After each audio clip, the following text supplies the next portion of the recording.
Dans ce deuxième exercice avec SSIS, on va gérer le chargement d'une table de fait. En l'occurrence, l'exercice qui est proposé ici, c'est celui de charger les informations des ventes dans une table de fait avec une granularité au jour et également incorporer au flux ETL le chargement de ventes qui sont réalisés en dehors du système transactionnel d'AdventureWorks et qui sont répertoriés dans un fichier CSV, donc un fichier plat dans lequel on va retrouver des transactions qui n'ont pas été comptabilisées dans la base de données. Le but va être de charger en même temps les données de ce fichier et celles de la base de données. Ce qu'on veut enfin réaliser, c'est en marge de notre table de fait principale qui va comptabiliser les ventes, avoir deux autres tables de fait qui sont ce qu'on appelle des tables de fait agrégées, donc qui vont consolider les ventes pour l'Amérique du Nord dans l'une et pour le reste du monde dans l'autre table. Ceci permet notamment d'avoir des métriques et des mesures qui sont déjà agrégées dans la table, tout en ayant une autre table qui permet d'avoir le niveau de granularité le plus fin possible si nécessaire. Donc ce genre de pratique-là est courante quand on a besoin, par exemple, de consolider des volumes importants de données et de les exposer soit à un niveau de granularité très fin ou à un niveau de granularité plus élevé. On va souvent avoir plus qu'une table finalement pour représenter un même fait, sachant que ça permet de faire des perspectives. Donc le scénario de départ est celui-là. Je reprends donc après l'exercice où on a chargé les données des produits. Et ce qu'on voit ici, c'est que j'ai mes tables de dimension de produit, ma table de TL config pour le chargement incrémental et ma table de staging pour les produits. Alors, dans le contenu de la séance 9, séance 10, on trouve un fichier SQL qui s'appelle physicalmodel.sql dans lequel on va retrouver la création de plusieurs tables. Je vais passer à travers rapidement pour donner une explication sur ce que chacune de ces tables fait. Le premier, euh, le premier ensemble de commandes qui crée une table, ce sont des tables de dimension. Donc, on retrouve la table date, qui est une dimension de date, dans laquelle on va retrouver une date qui va être décomposée sous plusieurs morceaux hiérarchiques, comme l'année, le quart, le nom du mois, le numéro de la semaine, le numéro du jour, le nom du jour, un indicateur pour dire si c'est une fin de semaine ou pas, et le numéro du jour dans l'année, donc mettons de 1 à 365 ou 365. La partie suivante du script va générer le contenu de la dimension de date. En effet, on n'a pas besoin d'aller chercher les dates par rapport aux ventes ou par rapport à n'importe quelle entité qui est dynamique dans AdventureWorks. On est capable de générer des dates pour les 10, 15, 20 prochaines années parce qu'on sait quel jour de l'année on sera le 15 janvier 2018, 2019, etc. Donc, ce qu'on va faire, c'est qu'on va créer la dimension et cette CTE récursive que vous voyez ici va générer le contenu de cette table pour nous. Si vous regardez un peu le contenu de cette CTE, ce qu'elle fait, c'est qu'elle prend comme point de départ le 1er janvier 2010, donc son point d'ancrage, et elle va ajouter une journée à chaque fois à cette date-là qui est dynamique, donc qui va bouger, pour insérer des lignes dans la table date basées sur la valeur de la date courante qui est récursivement générée à travers le temps, ce qui va nous permettre de générer des données. Jusqu'ici, on a demandé en 2020 de 31 décembre. Ça, c'est pour la génération de la dimension de date. La deuxième table qui est créée, c'est une table de fait, qui est une table de fait pour les ventes. On trouve dans cette table deux colonnes, notamment 6 for ID et 6 for Time UTC, qui sont des colonnes système. Ici, on trouve un identifiant pour la ligne qui est générée par le système, qui ne servira pas à un utilisateur, mais qui servira plutôt à un administrateur de base de données. Et Roll Date Time UTC, qui est un indicateur de la date à laquelle la ligne a été insérée dans la table. Aussi, encore une fois, à des fins probablement de maintenance ou de ce qu'on retrouve après ensuite, ce sont des attributs donc, qui sont familiers, comme le Product ID, qui ici est une clé étrangère vers la dimension de produit, le numéro de compte, le nom du groupe du territoire, la date de la commande comme clé vers la dimension de date, ce qui nous permettra donc à travers une jointure simple d'aller chercher n'importe quel morceau de la date qu'on veut sans avoir à faire de fonction nous-mêmes. On trouve aussi le numéro de la commande, donc le server number, le numéro du détail de commande, la quantité, le total et un indicateur pour dire si la vente est pour l'Amérique du Nord. La troisième table qu'on trouve, c'est une table agrégée pour l'Amérique du Nord, dans laquelle on trouve pour une année donnée la quantité totale d'items commandés et le montant total de commande. Et enfin, pour le reste du monde, la même chose, sauf que ce sera donc pour en dehors des États-Unis. Ce qu'on a enfin, c'est une table qui s'appelle Stage Sale, donc qui est la table de staging pour les commandes. Donc on va retrouver à l'intérieur de cette table-là nos données qui vont transiter après l'extraction avant d'être transformées et chargées vers nos trois tables de fac. Notre table de vente Donc à travers ces tables-là, on va être capable d'implanter un squelette qui va utiliser notre table des produits et comptabiliser les ventes pour AdventureWorks sur différentes plateformes. Donc, je vais exécuter le script pour générer les tables. Et vous voyez par exemple ici, la dimension de date a été générée avec 4018 lignes. Si je vais chercher par exemple le contenu, on voit que la table contient déjà toutes les valeurs dont j'ai besoin pour les 20 prochaines années, ou pour les 10 prochaines années, de 2010 à 2020. On trouve par exemple le quart financier 1 avec le mois de janvier, le mois de février, etc. etc. Donc je suis capable d'avoir les données pour les dates d'avance, et comme ça je n'ai rien besoin de calculer, j'ai besoin d'aller les chercher pour les placer comme clé étrangère dans ma table de fait. Donc, maintenant que la partie SQL est réalisée, on va passer à la partie SSIS. Donc ici, je vais créer un nouveau package dans le même projet que celui des produits, mais on pourrait créer un autre projet, ça n'a pas vraiment d'importance. Ici, je vais dire new SSIS package et je vais lui donner un nom. Par défaut, il lui donne un nom qui ne veut rien dire, mais ici, je vais dire que c'est tout fait pour lui. Donc, comme d'habitude, la première étape de mon package va être d'aller extraire les données des ventes. Ce que je vais faire ici, c'est que je vais tout de suite implémenter la mécanique de chargement incrémental qu'on a vu pour les produits, pour les ventes, parce que ça va être, on a déjà cette mécanique qu'on a vue, et on va être capable de l'utiliser de la même façon. Donc il y a beaucoup d'éléments qu'on va retrouver qui étaient déjà présents dans ce qu'on a vu dans le package. J'attire votre attention notamment qu'à la fin du package de création, on a ajouté une ligne dans ETL config disant que fact sales n'a pas encore été chargé et qu'au fur et à mesure du chargement incrémental, on va avoir des valeurs qui vont être générées à travers le temps pour cette ligne-là. Vous voyez, chaque package a une ligne qui lui est assignée dans ETL config et ça permet donc d'avoir un chargement pour les tables qui se fait à différentes dates. Donc, je commence avec un execute SQL pour aller chercher la date de chargement. Je vais créer une connexion vers TIA. Donc ici dans connexion, je vais créer une nouvelle connexion. Je vais réutiliser TIA parce qu'il se souvient que je l'ai déjà créé dans le projet. Je vais m'en créer une ici. Je vais lui demander d'aller me chercher la dernière date de chargement pour ma table de fait. Donc ici, on va chercher last row fetch date dans FactSale. Ceci va me retourner une ligne unique. Et comme résultat, je vais avoir last row fetch date que je vais mettre dans une variable qui va s'appeler date. Le type datetime qui par défaut va prendre la valeur. Donc là, j'ai cette mécanique-là qui a été implémentée. Deuxième étape va être d'aller extraire les ventes et de les mettre dans la zone de staging. Ici, je vais réaliser ça comme ça. Je vais renommer une tâche. Parfait. Et je vais tout de suite faire le chargement incrémental de mes ventes depuis AdventureWorks. Donc on va commencer avec une source qui va aller sur AdventureWorks.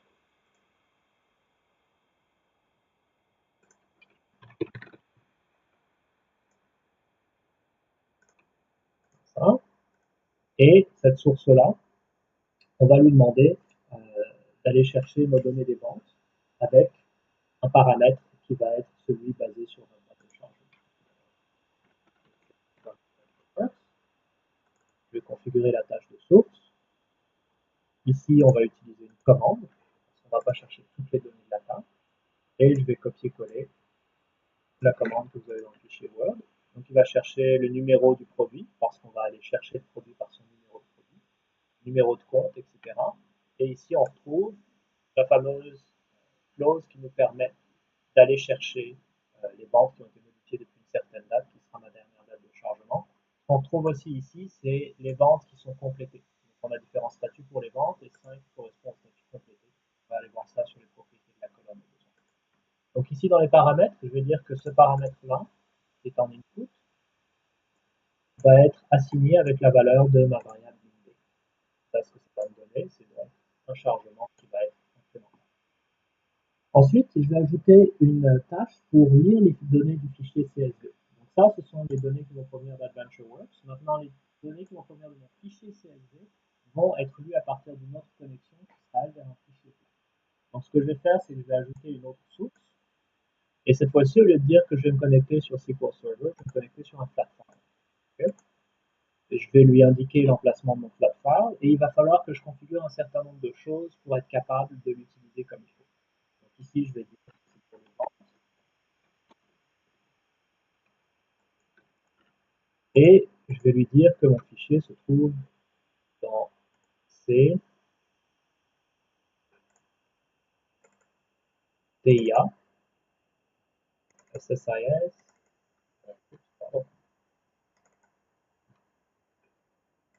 ici je dois dire que c'est un fichier CSV que je veux, et le fichier devrait se trouver par ici, sinon il faut que j'aille le télécharger. Donc, je vais le prendre, puis je vais le copier sur ma machine.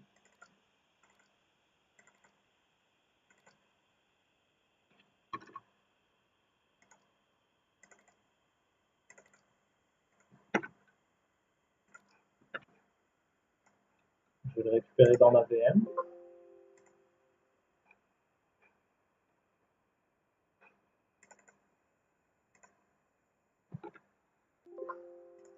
Ici.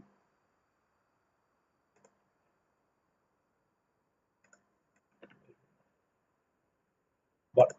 Donc ici, j'ai un fichier CSV, et on peut regarder son contenu si on veut.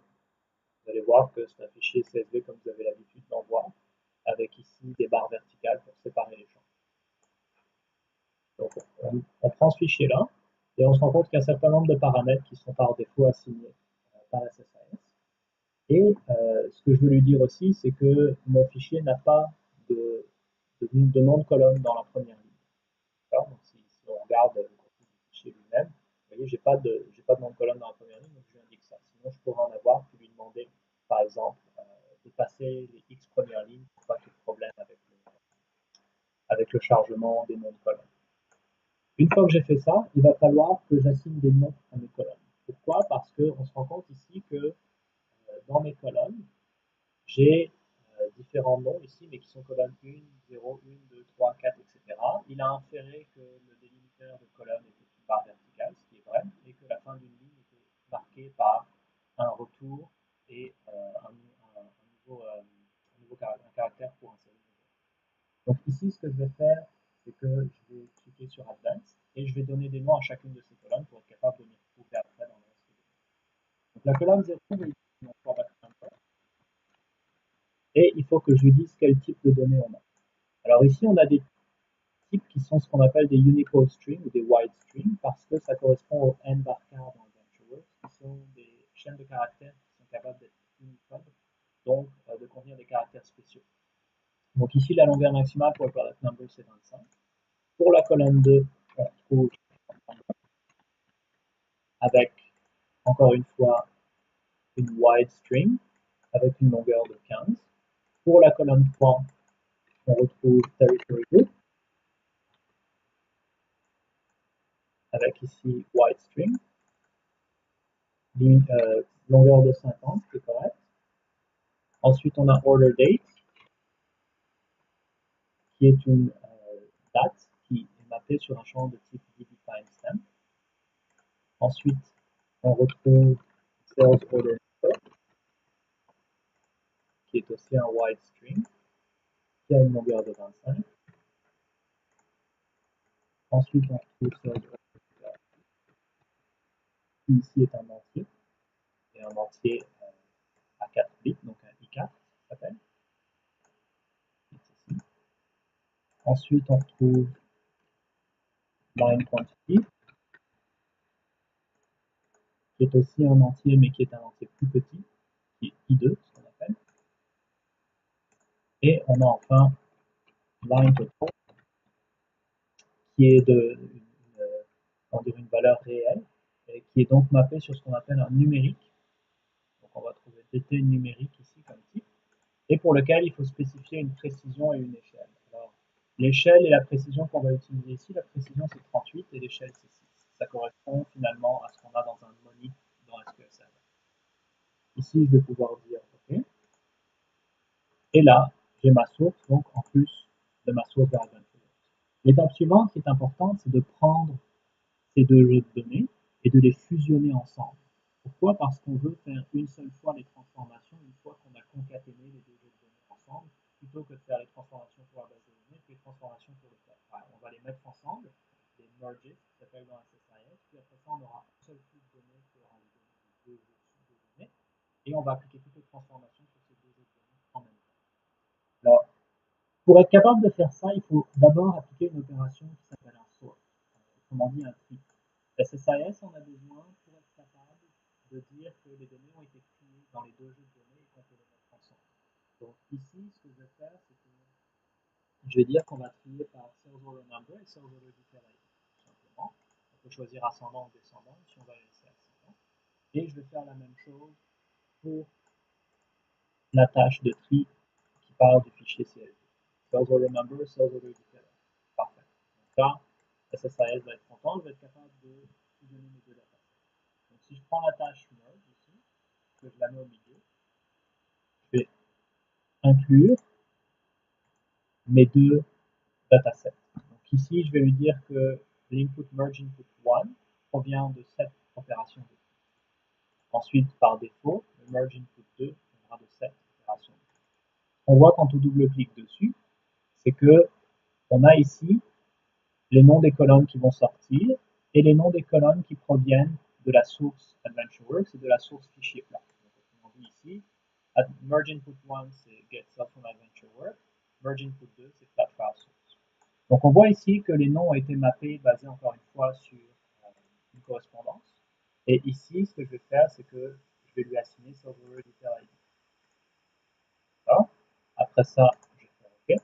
Et normalement, je suis capable d'avoir maintenant un seul jeu de données qui représente la concaténation des deux jeux de données. Donc, je vais ajouter maintenant une destination pour mettre mes données dans ma table de staging.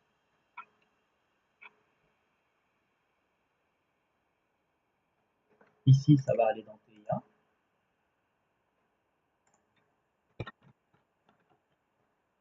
Et donc, il va falloir que je lui indique où ça s'en va. Donc, on va choisir la table Stage Sales.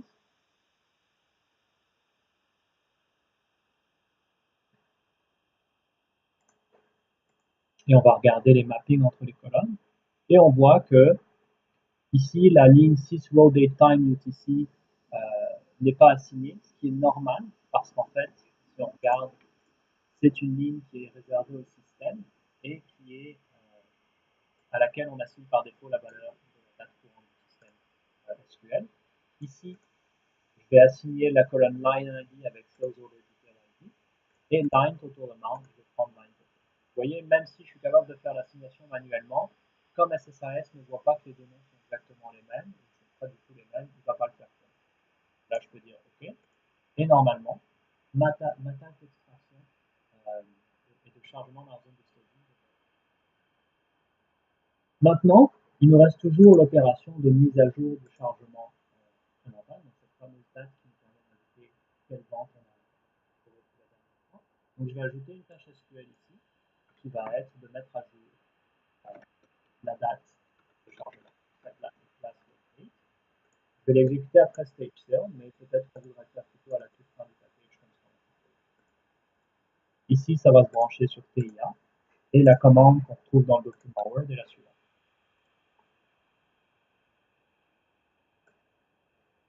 C'est basé encore une fois sur ce qu'on avait vu pour les produits. Donc, une commande qui dit si on a des données dans la table de staging, on va mettre à jour last row fetch date, basé là-dessus.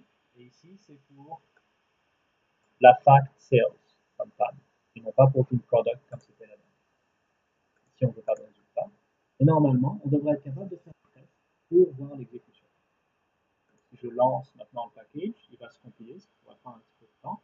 Après ça, il va se lancer et je devrais voir mes données de vente arriver dans ma table de staging.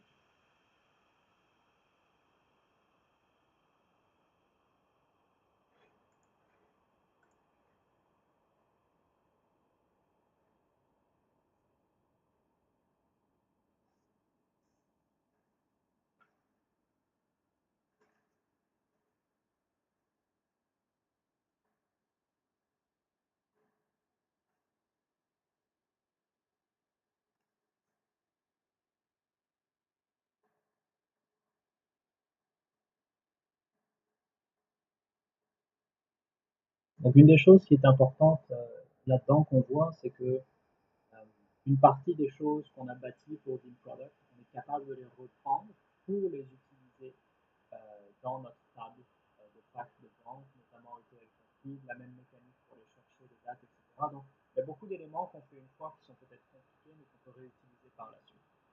Donc, là, l'exécution s'est produite. Si je regarde, on voit que l'exécution dans mon dataflow montre qu'il y a 121 000 lignes qui ont été utilisées d'AdventureWorks, 20 000 de ma source de fichiers plat.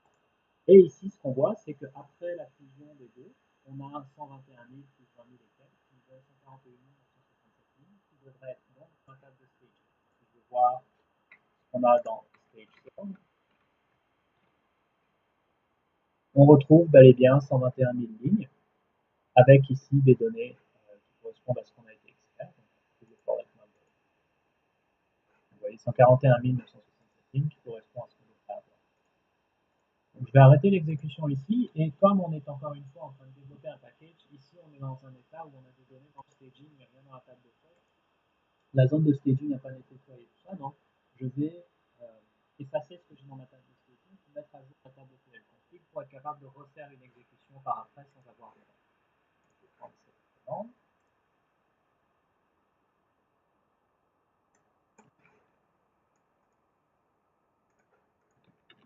Donc, on efface ce qu'il y a dans la table de stage, puis ETL config, on met la date à 0 pour la table de stage. On va le faire pour les produits. Voilà. Donc là, je repars à 0. Alors, maintenant qu'on est en mesure d'amener nos données dans la table de staging, on peut faire le chargement de la table de fait. Donc, on va ajouter ici une tâche de dataflow qui va être transformation et chargement, et qui va se charger de faire et le chargement de notre fact la plus granulaire possible, mais aussi de la fact pour les ventes d'Amérique du Nord et pour celle du reste du monde. Donc, format load sales, je vais ouvrir le dataflow et je vais ajouter différentes tâches qui vont me permettre de faire ça.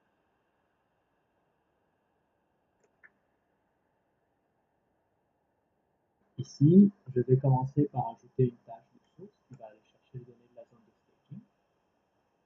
Donc, on va sur SQL Server, dans TIA, et cette fois-ci, on va charger directement les tables de stage sales. Je n'ai pas besoin de faire une commande, c'est ça que je veux.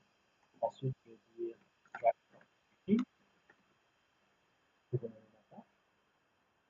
et maintenant, ce que je vais faire, c'est que je vais ajouter une colonne pour indiquer si ma vente est pour l'Amérique du Nord ou pas. Pourquoi? Parce que je vais vouloir envoyer les ventes pour l'Amérique du Nord dans ma table agrégée pour l'Amérique du Nord et mes ventes pour le reste du monde dans l'autre table.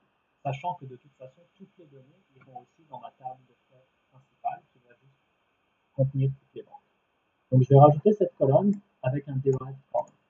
Ici, je vais ouvrir cette tâche-là et je vais ajouter une nouvelle colonne que je vais appeler is North America,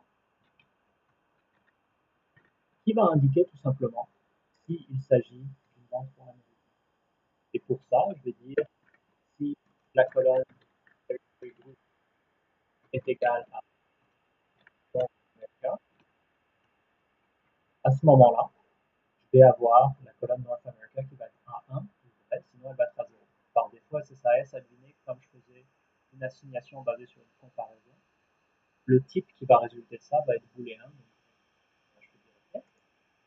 Maintenant, il faut que je trouve les valeurs qui correspondent à ma date de vente, à ma date de commande, pardon, et à mon numéro de produit. Donc, j'ai le product number, j'ai la date, mais ce que je veux, c'est le ID de la date pour ma dimension et le ID du produit pour ma dimension au moment de la transaction. Pour ça, je vais utiliser des opérations qui s'appellent lookup. Le premier que je vais faire, c'est celui sur la date, qui va être simple. Je vais l'appeler copy. Ici, je vais lui dire qu'on doit aller regarder dans la table des dates, celle qui correspond à la date de la. Donc, ce qu'on trouve ici dans cette tâche, c'est un ensemble de paramètres qu'on peut configurer. Et il va falloir indiquer à SSIS comment on est capable de trouver un date ID avec une valeur de date. Comment on ferait une jointure qui irait faire un select sur le date ID basé sur un order date qui existe et qu'on doit retrouver dans notre dimension. Ce que je vais faire ici, c'est que dans la connexion, on va lui dire qu'on se branche non pas sur AdventureWorks, mais sur TIA, et que la table qu'on veut aller faire, qu'on veut aller utiliser, c'est la table de dimension.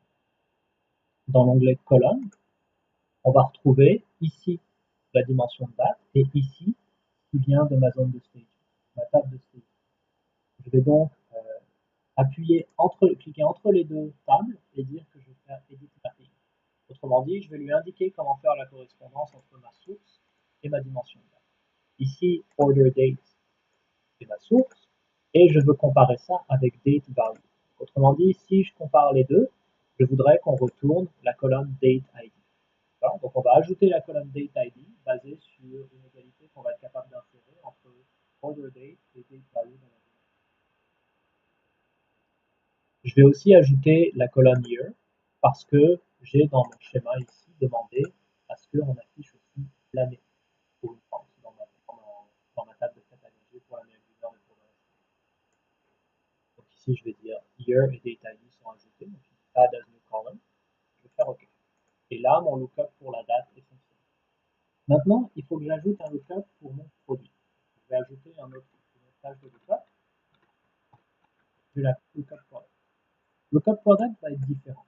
La raison pour laquelle lookup product va être différent, c'est que lookup est une dimension de type 2. Donc je ne peux pas juste lui dire match product number de dim product avec le product number que j'ai dans ma table de vente. Pourquoi? Parce que je pourrais avoir 3 fois le même product number qui a été valide à différents moments dans le temps. Donc il va falloir que je sois capable de lui dire que je vais prendre le produit qui a été valide au moment où la transaction a été faite. Et pour ça, il va falloir que je configure des choses manuellement parce que c'est une opération de lookup qui est trop complexe pour SSIS pour être faite directement avec la configuration standard du lookup comme j'ai pu le faire pour elle. Donc quand on relie le lookup date à lookup product, on voit qu'il montre une fenêtre ici parce qu'il voudrait savoir si on veut passer à cette étape-là quand on a réussi à trouver un match dans lookup date ou quand on n'a rien trouvé. Encore une fois, ce que ça permet de faire, c'est de dire si je n'ai pas trouvé de correspondance pour la date, peut-être que je voudrais envoyer un message ou en générer une par défaut ou des choses comme ça. Sinon, on peut lui dire que si on en a trouvé, on continue plus normal. Donc ici, j'ai seulement un cas où j'ai trouvé la date parce que ma dimension de date a déjà été faite. Mais ça pourra arriver dans certains cas qu'un lookup doit faire des opérations même s'il ne trouve pas quelque chose. Donc ici, je vais lui dire OK et je vais configurer mon lookup de forme. Bon, ici, comme on dit, la logique va être différente. Donc on ne peut pas simplement chercher le product ID. Donc on va falloir le configurer à la main. La première chose que je dois faire pour ça, c'est que je dois changer ce qui s'appelle le cache. Par défaut, SSIS va charger les données de la dimension, les garder en mémoire. Mais pour être capable de faire ça, il faut faire une opération très simple. Comme c'est une opération qui est complexe ici, il va falloir que je dise que je ne vais pas utiliser la cache pour moi-même lui spécifier la commande qui va faire. Donc, ce que je vais faire, c'est que je vais lui dire mon cache, et dans l'objet connexion ici, je vais lui dire qu'on va sur TIA. Et ce qu'il va falloir que je lui dise, c'est on va dans dim product. Jusque-là, ça ressemble un petit peu à ce qu'on a fait pour la dimension. Dans la dimension colonne, je vais créer un mapping entre les attributs product number des deux tables et order date et row start time. Donc je vais prendre product number et order date pour row start time. Bon. Si je fais ça et que je dis que je veux product ID comme output, il va essayer de me trouver un product ID pour un match entre deux product numbers et un match entre deux dates. Or, le problème, c'est que je ne veux pas que ce soit le produit à cette date-là, c'est un produit qui a été valide entre telle date et telle date. Donc, ce n'est pas un match exact, c'est un match basé sur une validité à l'intérieur d'une certaine période de temps. Et c'est là où il va falloir manuellement, j'allais dire, SSIS. Donc, je vais aller dans l'onglet Advanced, et vous voyez par défaut, voilà la commande qui va taper. Il va dire row start time égale un paramètre qui est la date de la commande, ce qui n'est pas vrai. Donc ici, je vais dire que je veux modifier la commande et je vais prendre la commande suivante qu'il va falloir lui donner, dans laquelle on va tout simplement lui dire rapporte les informations du produit pour lesquelles le product number match, mais pour lesquelles on trouve une validité incluse entre le row start time et le row end time du produit, ou alors si le row end time est nul. On veut trouver le produit, le product ID qui correspond au produit qui a été valide au moment où la transaction a été faite. Ce qui est différent de simplement dire on veut le trouver à cette date-là. Ça peut être à l'intérieur d'une fenêtre entre le 15 et le 30 janvier, par exemple, une commande qui a été faite le 17 janvier devrait être capable de trouver cette version-là du produit. Donc ici, je vais pouvoir lui dire OK. Mais ce que je vais faire d'abord, c'est que je vais m'assurer, vous voyez, que le paramètre ici, qui a été mis avec les points d'interrogation, va matcher sur product number et aussi va matcher sur product date, sur order date, pardon. Et là, je peux faire OK et OK. Donc là, mon lookup devrait être fonctionnel. Donc là, maintenant, on passe à l'étape où on a besoin à la fois de générer notre table de fête principale, mais aussi de générer nos deux tables de fête agrégées qui sont connexes, donc celle pour l'Amérique du Nord et celle pour le reste du monde. Donc ce que je vais faire, c'est que j'ai besoin d'être capable d'envoyer les données à trois endroits différents. Pour faire ça, je vais utiliser un opérateur qui s'appelle un multicast. Multicast vous permet de prendre un flux entrant et de l'envoyer à plusieurs endroits en parallèle. Donc, ce qui est très intéressant parce que vous n'avez pas besoin de faire trois copies, vous en prenez une et vous l'envoyez à trois endroits différents en parallèle pour être capable de faire des opérations qui sont plus optimales puis de ne pas avoir à répéter trois fois la tâche d'extraction. Donc, le multicast, lui, n'a pas de propriété particulière à configurer. Tout ce qu'il fait, c'est vraiment qu'il se sert des données entrantes et il les envoie à N destinations selon vos besoins. Ici, je vais lui dire qu'on va le faire quand on trouve le produit. Voilà, parce que si jamais je ne suis pas capable de trouver mon produit, je voudrais faire échouer le package, puis éventuellement envoyer des messages. Donc ici, on a branché le multicast et je vais ajouter une destination à mon multicast qui va aller dans ma table de fête Fact Sales dans TIA. Et je vais relier une des flèches. Et je vais configurer la tâche. On va voir, je vais lui dire que ça s'en va dans Fact Sales. Le mapping ici, on va voir qu'il y a peut-être des colonnes à assigner. Effectivement, Order Date ID, on va prendre le Date ID qu'on a été calculé. Et Product ID a été mappé comme il faut parce que ça a le même. Ici, on est correct. Et SysRow ID, la même chose, est une colonne générée par le système automatiquement, donc on n'a pas besoin de s'en préoccuper. Donc maintenant, ce qu'il me reste à faire, c'est à faire vraiment la partie où on fait les ventes agrégées pour l'Amérique du Nord et pour le reste du monde. Donc pour être capable de faire ça, vu qu'on a une fac qui est agrégée pour l'Amérique du Nord et le reste du monde, on va utiliser une tâche d'agrégat qui va se charger pour nous de grouper les colonnes pour l'année et de nous faire finalement des totaux par année plutôt que d'avoir des totaux individuels pour chacune des transactions, comme c'est le cas avec cette table principale. Donc je vais commencer par ajouter une tâche qui s'appelle agrégat et je vais la relier au multicast. Vous voyez, j'envoie mes données ici, puis je les envoie ici aussi. Je vais configurer l'agrégat. Et ce que je vais lui dire, c'est qu'on va prendre l'année comme colonne d'input et on va lui dire qu'on fait un group by. C'est vraiment l'équivalent d'un group by comme on a l'habitude de le faire. On va faire la même chose pour la colonne is North America, parce que je vais avoir des ventes groupées pour l'Amérique du Nord et pour le reste du monde. Après ça, je vais prendre line quantity et line total amount et je vais lui demander de faire des sommes. Donc ce que ça veut dire, c'est qu'il va nous générer des sommes pour line quantity et line total amount groupées par is North America vrai ou faux et par année. Donc ce que ça va me donner, c'est des données qui vont être agrégées par année et par indication si c'est pour l'Amérique du Nord ou pas, ce qui correspond à ce que je vais fermer la tâche. Et là maintenant, il faut que j'envoie les données d'Amérique du Nord dans une table et les données du reste du monde dans une table. Je vais utiliser pour ça une transformation ou une opération qui s'appelle un conditional split. Le conditional split, c'est exactement comme un if. C'est envoyer les données à un endroit sur la réalisation d'une condition ou à un autre endroit sur la réalisation d'une autre condition. Donc ici, ce que je vais faire, c'est que je vais définir une condition là-dedans. Ça ressemble grandement à ce qu'on a vu dans le derive. Et je vais ajouter cette opération de vérification-là. Pour faire ça, je vais assigner, je vais lui assigner différentes valeurs. Donc ce que je vais dire, c'est if North America égale true. Si c'est une vente pour l'Amérique du Nord, je vais dire que c'est vrai, oui. Donc ce que je vais faire ici, c'est que je vais renommer split, puis je vais dire for North America. Est-ce que c'est pour l'Amérique du Nord? Si oui, c'est parce que is North America est à true, puis je vais envoyer ça dans ma table de fête pour l'Amérique du Nord. Donc, je vais ajouter une autre destination ici. Et vous allez voir que quand je vais brancher mon conditional split à ma destination, il va me demander quelle condition doit être remplie pour aller là. Donc, North American Sales, et si je prends la flèche bleue ici, il va me demander quelles conditions on applique. Donc, quand la condition in North America est vraie, on va envoyer les données dans la table pour l'Amérique du Nord. Ici, je vais lui dire que ça va dans Fact Aggregate Sales North America. Le mapping va être le suivant, donc line quantity, line total amount. L'année a été assignée comme il faut, ces deux dates-là sont assignées par défaut. Et je vais faire la même chose pour mes données pour le reste du monde.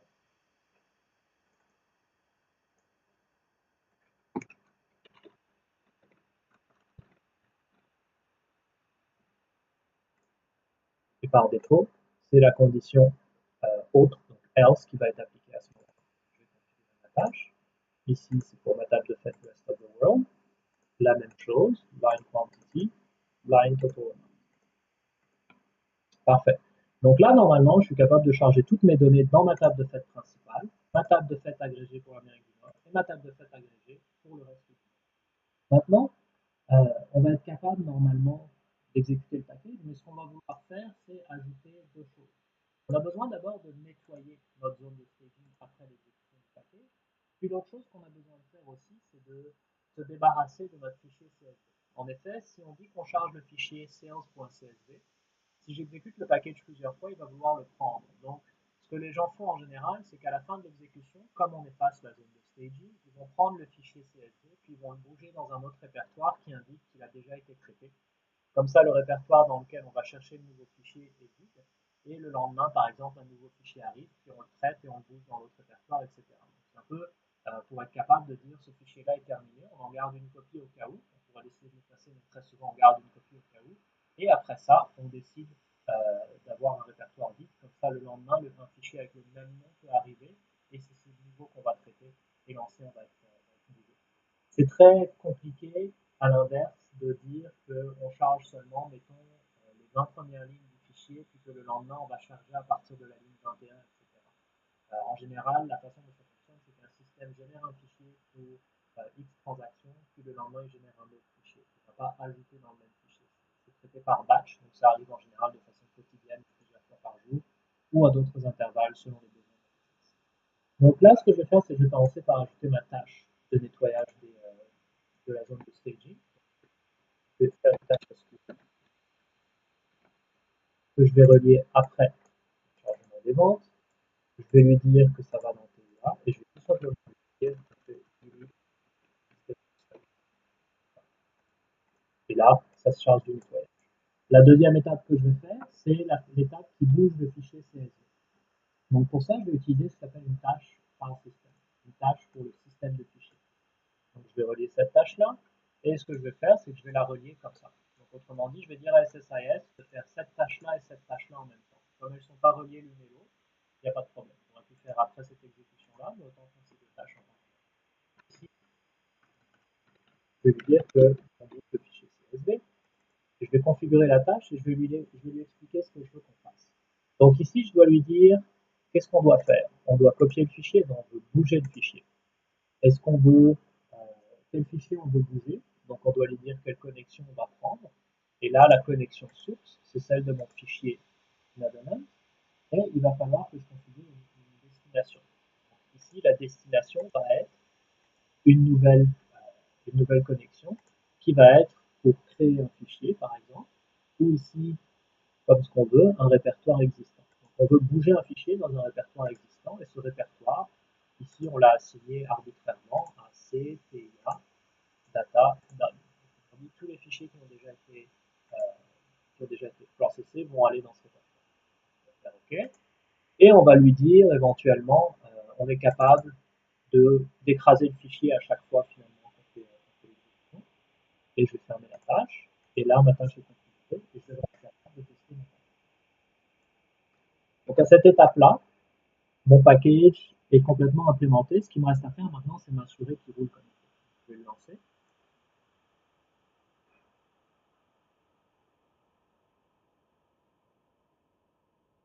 Donc le staging s'exécute. Il charge toutes les données des ventes, mais 141 000 lignes, 120 000 de AdventureWorks et 20 000 de CSV. Il met à jour. Ici, il va effectuer des transformations. Et après ça, je devrais avoir le nettoyage de ma zone de staging et mouvement de mon fichier CSV qui s'en va dans son répertoire. Donc ici, cette étape-là, évidemment, la transformation est toujours la plus complexe parce qu'elle implique un traitement ici, un envoi dans 3 flux. Et ce qu'on voit pendant l'exécution, qu'on est capable de voir parfois, c'est on voit donc les lignes qui arrivent de la source qui sont traitées par batch de 10 000 lignes. Ici, on en a 29 000 qui sont passées, mais on en a quand même encore beaucoup à aller chercher par rapport au lookup de date. Ici, pour le lookup de produit. Et là, après ça, on voit les lignes qui arrivent dans, dans notre table de fait. Pour faire l'agrégat, il va falloir qu'il attende d'avoir terminé. Parce que pour être capable de grouper et faire une somme, il faut que toutes les lignes soient arrivées à cette étape-là. Parce qu'on ne peut pas faire une somme sur un dataset partiel, ni un groupement sur un dataset partiel, parce qu'on a besoin de l'ensemble du domaine des données pour être capable de le faire. Donc c'est certain que l'exécution de ce package-là, dans la façon dont il est fait ici, qui est assez simple et qui n'est pas très optimale, va être assez long. Pourquoi? Parce qu'il y a différentes opérations qu'on fait à travers les transformations standards de SSIS qui, dans un scénario plus réaliste, seraient probablement faites d'une autre façon. Ceci étant, la façon dont c'est fait ici est relativement simple et permet de le faire sans avoir nécessairement à créer vraiment du code ou à écrire des choses. Vous avez la capacité d'écrire du code vous-même dans SSIS aussi, en .NET notamment, mais on est capable de faire beaucoup de choses juste avec les transformations et les opérations qui existent dans SSIS. Donc ici, on est à 120 000 à peu près en input. On est à 70 dans le multicast, donc on est à peu près à la moitié du traitement. Et encore une fois, si on faisait ces opérations-là directement en SQL, dans le même serveur comme c'est le cas pour notre VM, ça irait beaucoup plus vite. Si vous vous mettez dans un scénario où ce package vit sur une machine différente qui est dédiée à ça, qui va chercher des données dans le CSV, dans RAG, dans SQL, etc., c'est là où l'outil a de la valeur. Dans un scénario restreint comme celui qu'on a, on n'utiliserait jamais un outil comme ça parce que c'est beaucoup trop de travail et c'est plus lent que de le faire directement en SQL. Donc là, en input, on a terminé les 141 000 lignes. Ce qu'on va voir à un moment donné, c'est que ici, ça va devenir vert, même si le reste n'a pas terminé. Une des opérations les plus lentes, comme on peut le voir ici, c'est le lookup sur le produit. Pourquoi? Parce que le lookup sur le produit se fait manuellement. On a dû aller le modifier, l'éditer pour lui dire d'exécuter des requêtes manuelles, ce qui alourdit énormément le temps de traitement nécessaire au lookup.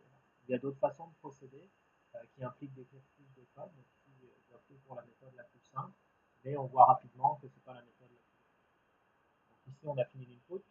Les lookups de date sont à peu près terminés aussi. On va arriver bientôt. Finalement, ça va probablement, une fois qu'on aura fini cette étape-là, ça va débloquer, ça va aller assez vite pour le reste des étapes.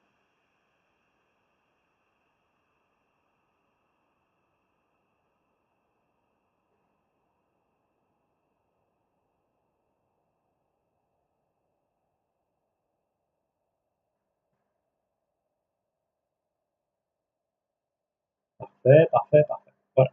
Donc ce qu'on voit ici, c'est que on a 141 000 lignes qui sont parties dans notre table de fait, 141 000 qui sont arrivées à l'agrégat, 11 qui sont arrivées, donc 4 pour North American Sales et 7 pour le reste du monde. Pourquoi? Parce que 141 000 lignes groupées par année et par la valeur is North America vrai ou faux donne 11 lignes. Donc même si on a beaucoup de lignes en input, en output, on n'a pas grand-chose. Et si on regarde maintenant le contenu de nos tables,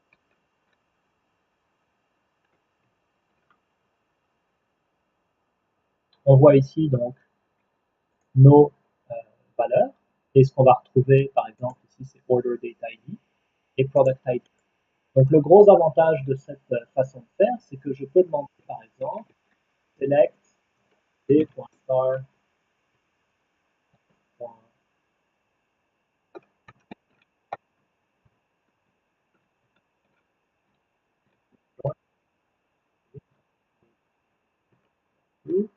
Égal.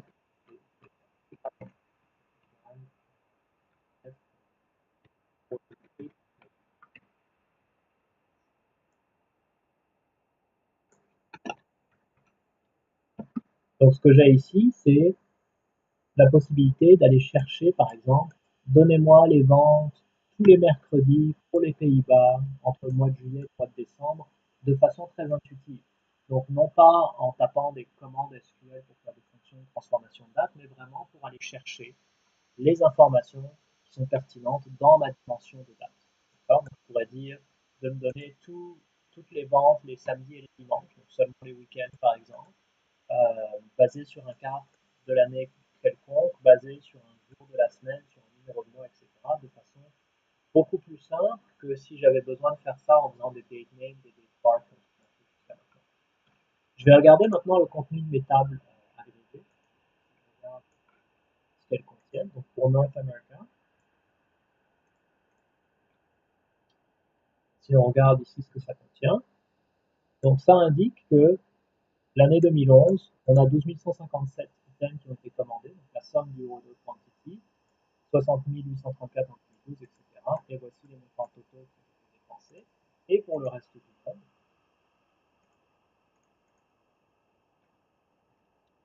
on retrouve des données en 2011, 2012, 13, 14, 15, 16, 17 et 18. Donc voici vraiment un aperçu rapide de la façon dont on est capable de gérer une table de fête avec des flux multiples entrants et aussi des flux multiples sortants pour, pour un entrepôt de données. Ce qui est intéressant de voir ici notamment, c'est que vous verrez qu'on a des données pour 2017-2018, et ce sont des données du reste du monde qui viennent de notre fichier CSV. Donc vous ne les trouverez pas dans le VentureWorks, mais vous les trouverez à l'intérieur du fichier CSV. Et donc, à travers un exercice comme ça, vous êtes capable de comprendre comment des nouvelles tâches sont configurables dans SSIS, comment on est capable de gérer différents types de sources, comment on peut gérer des sources qui sont non relationnelles, comment on peut utiliser SSIS pour faire des agrégats, des multicasts, des merges et tout ça. Donc, ça sont des opérations de base, aussi, dont vous aurez besoin pour votre devoir, mais ce sont des opérations de base qu'on trouve vraiment dans n'importe quel outil de PL parce que ce sont des opérations qui sont très courantes et très connues. Je vous encourage à repasser à travers cet exercice, à tenter de le faire vous-même, éventuellement d'en modifier les paramètres pour être capable d'être confortable avec